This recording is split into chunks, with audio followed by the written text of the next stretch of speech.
નમસ્કાર મારા વાલા વિદ્યાર્થી મિત્રો। આવનારી પરીક્ષામાં વિભાગ ડી કે જે આપણે સેક્શન 4 સેક્શનમાં તમારું જે પેપર પૂછાય છે એમાંથી section A 26 mark, section A B અને સી 18 માર્ક અને સેક્શન ડી 20 માર્કનું।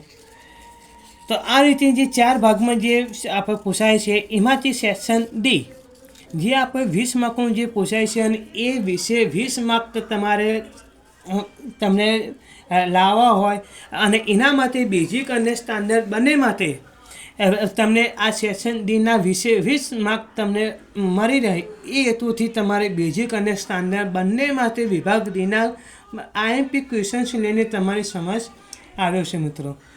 તો પહેલો જે ક્વેશ્ચન છે બેઝિકમાંથી ક્વેશ્ચન 47 કે જેમાં આપણે સમપ્રમાણતાનું મૂળભૂત પ્રમેય જે પૂછાય અથવા તો એને બીજી રીતે આપણે પૂછવું હોય તો થેલ્સનો પ્રમેય અને બીજું કે સમપ્રમાણતાનું મૂળભૂત પ્રમેય લખો અને સાબિત કરો અને એના સિવાય એનો જે આપણે પ્રતિપ્રમેય છે એ આ બેમાંથી કોઈ પણ એક ક્વેશ્ચન હશે મિત્રો। અને એ રીતે સ્ટાન્ડર્ડમાં 47 નંબરનો ક્વેશ્ચન કે જેમાં એક ઉંમરનો દાખલો, બીજો જે શહેરની અંદર જે એસટીનું જે ભાડું છે એનો, હોસ્ટેલના વિદ્યાર્થીઓનો ભોજન ખર્ચ અને એક અપૂર્ણાંકની અંદર જે આપણે અંશમાં ઉમેરી અને છેદમાં આપણે બાદ કરીએ તો આવું જે 4 દાખલા છે અને આ 4માંથી દાખલા તમને મિત્રો સ્ટાન્ડર્ડમાંથી હોઈ શકે। તો અને એક મિત્રો પ્રતિષ્ઠિત પુસ્તકાલય આ 5 દાખલામાંથી એક તો મિત્રો દાખલો પેપરમાં તમારે સ્ટાન્ડર્ડના વિદ્યાર્થીઓ માટે મિત્રો હશે। હવે બીજી કે ક્વેશ્ચન 48માં એ જે તમને કોઈ પણ એક સમલંબ ચતુષ્કોણ આપ્યું હોય અને એને કોઈ પણ બે બાજુ સમાંતર હોય અને એનાથી આપણે અને એ જ રીતે તમને કોઈ પણ તમને ત્રિકોણ આપ્યો હોય અને એ ત્રિકોણ પરથી કોઈ એક બાજુ તમને સમાંતર આપી હોય અને એમાં તમને બાજુ આપી હોય અને તેમાંથી તમને કીધું હોય કે આ બાજુ આપણે સાબિત કરવાની છે। તો આ રીતે પણ મિત્રો ક્વેશ્ચન પૂછાઈ શકે। અને બીજો છે એક આપણે ત્રિકોણમિતિના ઉપયોગો કે જેમાંથી આપણને કોઈ પણ એક તમને વીજળીનો જે થાંભલો આપ્યો હોય અને એ થાંભલાના તળિયેથી તમારી એક જે 1.9 મીટર સેકન્ડની જે ઝડપથી જે જતા હોય અને એનો જે ગોળો છે એનાથી તમારે 4 સેકન્ડ મીટર હોય તો એને આપણે પડછાયાની લંબાઈવાળો। અને બીજો કે કોઈ પણ એક દિવાલને એક નિશાની જે આપણે ઊભી કરેલી હોય અને ત્યાંથી તેની નીચેનું છેડો દિવાલથી કેટલા મીટર દૂર છે અને કોઈ પણ તમને 2 ત્રિકોણ તમને એકરૂપ આપ્યા હોય અને એ એકરૂપ ત્રિકોણમાંથી તમને બાજુ આપી 3 બાજુ આપી હોય અને ચોથી બાજુ શોધવાની કહેલી હોય અને તમને કોઈ પણ ત્રિકોણમાં તમને એક કાચખૂણો આપ્યો હોય અને બાકીના તમને 3 બાજુનું માપ આપ્યો હોય અને તેમાંથી કોઈ ચલ એચની કિંમત તમને શોધવાનું કીધું હોય। આ રીતે તમને બેઝિકમાંથી ક્વેશ્ચન 48માં તમને આ રીતે મિત્રો હોઈ શકે। અને એ જ રીતે સ્ટાન્ડર્ડમાંથી આપણે સંભાવના કે જેમાંથી આપણે જે 50 પૈસા 25 પૈસાના જે અમુક જે સિક્કાઓ હોય એમાંથી કુલ મૂલ્ય કેટલું છે એ આપણે સિક્કાઓની સંખ્યા શોધવાનું હોઈ શકે મિત્રો।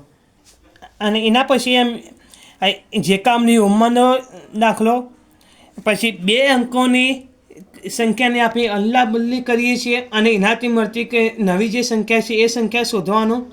અને મીના જે બેંકમાં જે પૈસા ઉપાડવા જાય છે તો તેને 50 અને 100 રૂપિયાની જે નોટ જોઈએ છે તો એ નોટોવાળો દાખલો। અને આ જે 4 દાખલા જે છે મિત્રો આ 4 દાખલા તમારે સ્ટાન્ડર્ડ માટે મોસ્ટ ઇમ્પોર્ટન્ટ દાખલા છે મિત્રો। હવે ક્વેશ્ચન 49 બેઝિકમાંથી આપણે જોન અને જીવંતીવાળો કે જેના જોડે કુલ 45 લખોટી છે તેમાંથી 5 લખોટી ખોઈ કાઢીએ તો બાકી રહેલી લખોટીનો ગુણાકાર તો એમના જોડે શરૂઆતમાં કેટલી લખોટીઓ હોય અને આ પ્રશ્ન આપણો ઉકેલ મેળવો અને એ પ્રશ્નનો આપણો ઉકેલ મેળવવાનો અને એ રીતે આપણે કોઈ પણ આપણે એક વ્યાસ તમને આપ્યો હોય અને એ વ્યાસવાળો એક વર્તુળાકાર આપણે જે બગીચો બનાવવો હોય અને એ બગીચાના ફરતે તમને જે અંત્યબિંદુઓ તમને આપેલા હોય અને એ અંત્યબિંદુથી ફાટતી થાંભલા વચ્ચેનો તફાવત હોય અને એનો આપણે સમીકરણ સ્વરૂપે આપણને પૂછાય મિત્રો. અને બે તમને કોઈ ક્રમિક સંખ્યાઓ તમને આપેલી હોય અને એ ક્રમિક સંખ્યાઓના વર્ગોનો તમને સરવાળો આપ્યો હોય તેના પરથી આપણે સંખ્યાઓ શોધવાની અને જે વર્ગોનો સરવાળો આપેલો હોય અને એના પરથી ધન પૂર્ણાંક સંખ્યાઓ શોધવાની અને એવી બે સંખ્યાઓ શોધો કે જેનો સરવાળો અને ગુણાકાર આપણને આપેલો હોય. તો આ રીતે તમને બેઝિકમાંથી આ ક્વેશ્ચન 49માં તમને પૂછાઈ શકે મિત્રો. એક કુટીર ઉદ્યોગ કે જે અમુક એક દિવસમાં જે અમુક જે રમકડાં બનાવે છે અને એના માટે જે ઉત્પાદિત થતા જે રમકડાની જે સંખ્યા છે એ રમકડાવાળો કે જેના આપણે ઉકેલ દ્વારા આપણે શોધવાનું છે. અને એ રીતે પછી એમાં સ્ટાન્ડર્ડમાં સમપ્રમાણતાનું મૂળભૂત પ્રમેય અને એ કોઈપણ એક તમને સમાંતર બાજુ ચતુષ્કોણ આપ્યું હોય તેની બાજુ પરથી આપણે એ બી કે કોઈ સીડીને આપણે એફમાં શેરતા હોય તો આપણે સાબિત કરવાનું કે બે ત્રિકોણો એકબીજાના એકરૂપ છે. હવે ક્વેશ્ચન 50 બેઝિકમાં કે કોઈ પણ એક સારા જ્યારે વિદ્યાર્થીઓના સમગ્ર શૈક્ષણિક દરમિયાન જે 7 ઇનામો જે આપવામાં આવે છે તો એ ઇનામો દ્વારા જે મળતું જે આપણે પ્રત્યેક ઇનામની રકમ કેટલી હોય. પછી શાળામાં વિદ્યાર્થીઓનું જે વાયુ પ્રદૂષણ જે છે એ વાયુ પ્રદૂષણ ઓછું કરવા માટે જે બહાર જે આપણે વૃક્ષો જે વાવીએ છીએ એ વૃક્ષોનો એક્ઝામ્પલ અને કોઈ પણ આપણે કંઈ નિર્માણ કાર માટે જે આપણે જે પણ કરાર થયો છે અને એ કરાર માટે જે આપણે વિલંબ કરતા હોય કોન્ટ્રાક્ટર તેને જે દંડની જે જોગવાઈ કરી હોય એ પ્રશ્ન મોસ્ટ ઇમ્પોર્ટન્ટ છે મિત્રો. અને આ રીતે તે પ્રશ્નો બેઝિક માટે મિત્રો આઈએમપી છે. પછી સંભાવનાના કે જે આપણે 52 પત્તાને ઠોકરીમાંથી કોઈ પણ એક આપણે પત્તું કાઢીએ એ પત્તું કેવું હોય એનો આપણે સંભાવના શોધવાનો દાખલો. પછી 5 ચોકટના પત્તા હોય એમાંથી આપણે કોઈ પણ એક આપણે યાદચ્છિક રીતે આપણે પસંદ કરીએ અને મોસ્ટ આઈએમપી ક્વેશ્ચન્સ કે જે 1 થી 9 સુધીની જે સંખ્યાઓ હોય એમાંથી આપણે કોઈ યાદચ્છિક રીતે આપણે જે પસંદ કરીએ તો એ સંખ્યા 2 અંકની પૂર્ણ વર્ગ હોય બરાબર અને 5 વડે વિભાજ્ય હોય. અને આ જે 5 વડે વિભાજ્ય છે એની જગ્યાએ તમને કોઈ પણ તમને પૂછ્યું કે 3 વડે વિભાજ્ય 7 વડે વિભાજ્ય એવું કોઈ પણ તમને પૂછી શકે મિત્રો. અને આ દાખલો મોસ્ટ આઈએમપી દાખલો છે અને આ દર વખતે મિત્રો આ એક્ઝામ્પલ પેપરમાં પૂછાતો હોય છે. એના પછી સ્ટાન્ડર્ડ માટે જે આપણે ત્રિકોણમિતિના ઉપયોગોમાંથી કે જે આપણે નદી પર રહેલા કોઈ પણ આપણે પુલ હોય અને એ પુલના બિંદુથી આપણે બે વચ્ચેનું આપણે પહોળાઈ શોધવાની હોય. પછી જમીનના કોઈ પણ બિંદુથી આપણે 10 મીટર કોઈ આપણી ઇમારત હોય અને એ ઇમારતનું ઉચ્ચકોણ તમને આપ્યું હોય અને એ ઉચ્ચકોણ દરમિયાન ત્યાં આગળ જે ધ્વજ ફરકાવવામાં આવ્યો હોય તો એની આપણે લંબાઈ અને અંતર શોધવાનું.